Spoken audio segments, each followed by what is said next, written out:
আসসালামু আলাইকুম। পর্যায়বৃত্ত গতি দিনাজপুর বোর্ড 2021। একটি দোলক ঘড়ি পর্বতের পাদদেশে সঠিক সময় দেয়, কিন্তু দোলকটি পর্বতের চূড়ায় উঠালে 2 ঘন্টায় 8 সেকেন্ড সময় হারায়।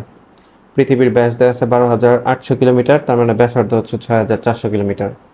উদ্দীপকের আলোকে পাহাড়ের উচ্চতা নির্ণয় করো। পাহাড়ের উচ্চতা বের করতে হবে।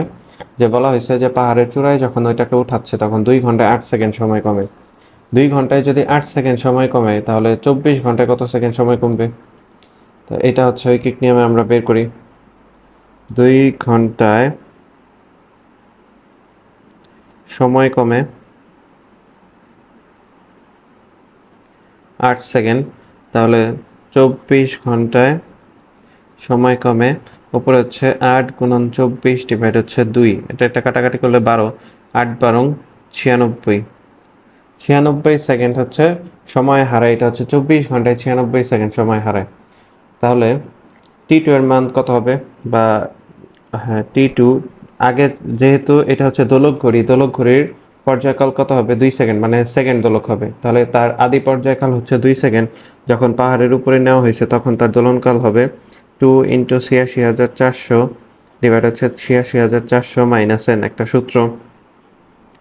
তার দোলনকাল যখন পাহাড়ের উপরে নিয়ে যাবে তার দোলনকাল বেড়ে যাবে, তাহলে দোলকটা হচ্ছে ধীরে ধীরে চলবে, তার মানে সে কিছু সময় হারাবে। এই এনটা হচ্ছে কিছু সময় হারানো, এই এন এর মানটাই হচ্ছে 96 সেকেন্ড। তাহলে 2 × 86,400 ডিভাইড 86,400 মাইনাস হচ্ছে 96। এটাকে যদি আমরা ক্যালকুলেশন করি, 2 × 86,400 ভাগ 86,000, সরি 86,400 মাইনাস 96, 2.00222, 2.00222 সেকেন্ড।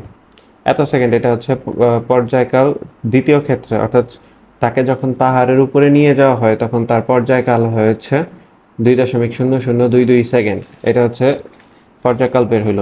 তাহলে এটা হচ্ছে ভূপৃষ্ঠে তার দোলনকাল ছিল 2 সেকেন্ড, কিন্তু এখানে নিয়ে যাওয়ার পর তার দোলনকাল হয়েছে 2.0022 সেকেন্ড। এখন এই পাহাড়ের উচ্চতা এইচ এর মান আমাদের বের করতে হবে। পাহাড়ের উচ্চতা নির্ণয় করো, তাহলে এইচ এর মানটা বের করতে হবে। তো পাহাড়ের উচ্চতা কিভাবে বের করতে পারি? T1/T2 এইটা ইজ ইকুয়াল টু আমরা কি জানি? R divide R plus H. মানে এই সূত্রটা কিভাবে আসলো? T1/T2 এইটা ইজ ইকুয়াল টু আমরা জানি √G2 ডিভাইড হচ্ছে G1। G2 এর পরিবর্তে এইটা হচ্ছে পাহাড়ের উপরে যেহেতু, তাহলে GM divide R plus H, তার উপর হচ্ছে স্কোয়ার। যেহেতু G is equal to GM/R square, এই সূত্রটা আমরা মহাকর্ষ বিকর্ষের মধ্যে পড়ছি।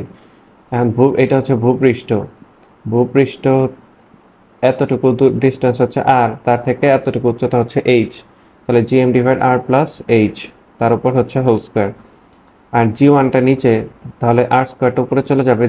G1টা এটা হচ্ছে ভূপৃষ্ঠে GM ডিভাইড R স্কোয়ার, তাহলে R স্কোয়ারটা উপরে চলে যাবে। এই GM কাটা, তাহলে উপরে হচ্ছে আর, নিচে হচ্ছে R প্লাস এইচ। রুটটাকে যদি আমরা উঠাই দেই, স্কোয়ার রুট চলে যাবে, তাহলে T1/T2 এটা is equal to R divide R plus H. এখান থেকে আমাদের এইচ এর মানটা বের করতে হবে। এইচ এর মানটাই হচ্ছে পাহাড়ের উচ্চতা। তাহলে আর এর মান কত জানি আমরা? আর এর মান হচ্ছে 6,400 কিলোমিটার।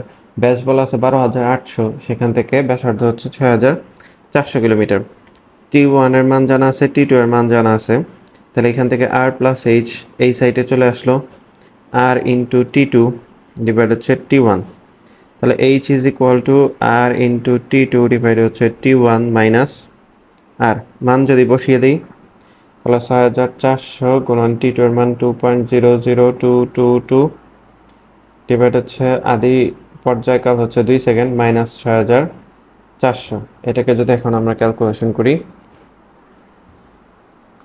6,000 অ্যান্সার গুণন 6,400 ভাগ হচ্ছে 2 মাইনাস হচ্ছে 6,400, 7.119 কিলোমিটার। যেহেতু এখানে আমরা কিলোমিটারে বসাইছি আর এর মান, তাহলে এটাও অ্যান্সার কিলোমিটারে আসবে। 7.119 বা 12 কিলোমিটার। তাহলে ওই পাহাড়ের উচ্চতা হচ্ছে 7.12 কিলোমিটার। এটাই হচ্ছে গ নম্বরের অ্যান্সার। আশা করি গ নাম্বারটা সবাই বুঝতে পেরেছেন। এরপর ঘ নাম্বার কি বলা আছে, ঘ নাম্বার বলা আছে যে পর্বতের চূড়ায় সঠিক সময় পেতে হলে দোলক ঘড়ির কার্যকর দৈর্ঘ্য শতকরা কত পরিবর্তন করতে হবে, গাণিতিক বিশ্লেষণ করো। তো পর্বতের চূড়ায় সঠিক সময় পেতে হলে দোলক ঘড়ি, সঠিক সময় পেতে বলতে বোঝাইছে যে পর্বতের চূড়ায়ও তার দোলনকাল 2 সেকেন্ডই হতে হবে। পর্বতের চূড়ায় ওঠার পর তার দোলনকাল হয় কত? ঘ নাম্বার, তার দোলনকাল হয়েছে হচ্ছে 2.00222 সেকেন্ড। এখন এইটা হয়ে যাবে হচ্ছে T1। এইটা তো পর্বতের চূড়ায় হয়, কিন্তু আমি চাচ্ছি যে তার দোলনকাল হচ্ছে T2 2 সেকেন্ড বানাইতে হবে। এখন এই ক্ষেত্রে হচ্ছে দোলনকাল বেশি, এই ক্ষেত্রে দোলনকাল কম। দোলনকাল যদি কমাতে চাই, T ইজ প্রপোর্শনাল আমরা জানি √L, তাহলে দৈর্ঘ্যের মানও কি কমাতে হবে। তাহলে এখানে আমরা কোন সূত্র ব্যবহার করতে পারি? T1 ডিভাইড হচ্ছে T2, এটা is equal to √L1 divide হচ্ছে L2। T1 এর মান কত? T1 এর মান 2.00222 আর T2 এর মান হচ্ছে 2 সেকেন্ড। তাহলে 2.00222 ডিভাইড হচ্ছে 2, এটাকে যদি স্কোয়ার করি এপাশে হচ্ছে L1 ডিভাইড L2, মানে বর্গমূল আছে, স্কোয়ার করে আমরা হচ্ছে বর্গমূল উঠায় দিতে পারি। তাহলে এখানে কত লেখা যায়? 2.0022, এটাকে ভাগ দিতে হবে কত দিয়ে? 2 দিয়ে। ভাগ হচ্ছে 2, তাকে আবার হচ্ছে বর্গ করতে হবে 1.00222, 1.00222, এত হচ্ছে L1 ডিভাইড হচ্ছে L2। বের করতে হবে L2 এর মান। তাহলে L2 এটা ইজ ইকুয়াল টু কী হবে? এটাই পাশে আসবে L1 উপরে, নিচে হচ্ছে 1.00222, তার মানে 1 ভাগ হচ্ছে 1.00222, 1 ভাগ অ্যান্সার 0.99778, 0.99778 এত L1। তাহলে আগের দৈর্ঘ্য ছিল L1, পরবর্তীতে দৈর্ঘ্য হয়েছে 0.99778 L1। তার মানে দৈর্ঘ্য হ্রাস পায় কতটুকু? হ্রাস পায়, দৈর্ঘ্য হ্রাস পায়, এটা ইজ ইকুয়াল টু, আগে ছিল L1, এখন হয়েছে 0.99778 L1। তাহলে 1 থেকে এটা বাদ দিতে হবে। 1 থেকে যদি বাদ দেয় 1 মাইনাস অ্যান্সার 2.216 ইন্টু 10 ইনভার্স 3, বা এখানে আমরা এটাকে লিখতে পারি 0.002216, এটা লিখতে পারি এত L1। দৈর্ঘ্য হ্রাস পাইছে এত L1। এই দৈর্ঘ্যটা কতটুকুর দৈর্ঘ্যের মধ্যে হ্রাস পাইছে? L1 এর মধ্যে। তাহলে এখানে আমরা লিখতে পারি L1 দৈর্ঘ্যের মধ্যে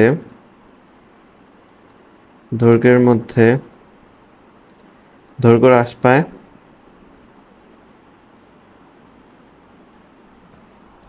দৈর্ঘ্য হ্রাস পায় 0.002216 L1। তাহলে 100 দৈর্ঘ্যের মধ্যে দৈর্ঘ্য হ্রাস পায় উপরে 0.00216 L1 গুণন 100 ডিভাইড হচ্ছে L1। L1 কাটা, এটাকে যদি 100 দিয়ে গুণ করি তাহলে কত আসবে? এটা গুণন হচ্ছে 100, 0.22%, 0.22%। অর্থাৎ আমাদের কোশ্চেনে কি চাইছিল? কোশ্চেনে চাইছিল যে তার দোলনকাল যদি আমরা মানে সঠিক সময় পেতে চাই, অর্থাৎ তার দোলনকাল যদি 2 সেকেন্ডই করতে চাই, তাহলে ঘড়িটির কার্যকর দৈর্ঘ্য শতকরা কত পরিবর্তন করতে হবে। তাহলে এখানে আমরা পেলাম যে দোলক ঘড়ির দৈর্ঘ্য হ্রাস করতে হবে হচ্ছে এত, শতকরা হিসেবে আমরা পেলাম হচ্ছে 0.22%। অর্থাৎ দোলক ঘড়ির দোলক ঘড়ির কার্যকর দৈর্ঘ্য 0.22% হ্রাস করতে হবে। এটা কিন্তু হ্রাস করতে হবে, 0.22% হ্রাস করতে হবে। আশা করি ম্যাথটা সবাই বুঝতে পারছেন। যদি ভালো লাগে অবশ্যই লাইক, শেয়ার, সাবস্ক্রাইব করবেন, আর কোনো সমস্যা থাকলে অবশ্যই কমেন্ট করে জানাবেন। আল্লাহ হাফেজ।